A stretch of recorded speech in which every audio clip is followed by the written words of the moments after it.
તો સુરતમાં સરસ્વતી પૂજાના નામે યોજાયેલા એક કાર્યક્રમને લઈને ભારે વિવાદ ઊભો થયો છે.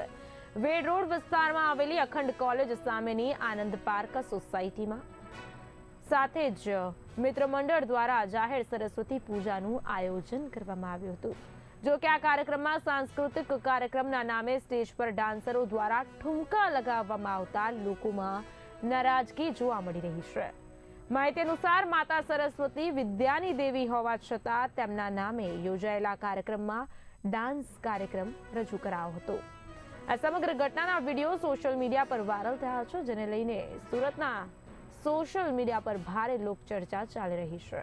અનેક લોકો આ કાર્યક્રમની યોગ્યતા પર પ્રશ્ન ઉઠાવી રહ્યા છે.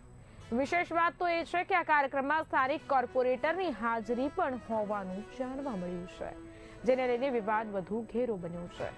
લોકોનો સવાલ છે કે સરસ્વતી પૂજા જેવા ધાર્મિક અને શૈક્ષણિક મહત્વ ધરાવતા કાર્યક્રમમાં આ પ્રકારના ડાન્સ કાર્યક્રમનું આયોજન કેટલું યોગ્ય કહેવાય. સ્થાનિક નાગરિકો અને સંસ્કૃતિ પ્રેમીઓએ આ ઘટનાની ટીકા કરતા જણાવ્યું છે કે ધાર્મિક કાર્યક્રમોની પવિત્રતા જાળવવી જરૂરી છે.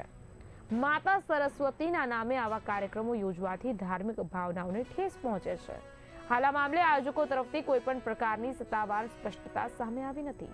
જો કે વાયરલ વિડીયો બાદ પ્રશાસન અને સ્થાનિક તંત્ર આ સમગ્ર મામલે ધ્યાન આપી રહ્યું હોવાનું જાણવા મળ્યું છે.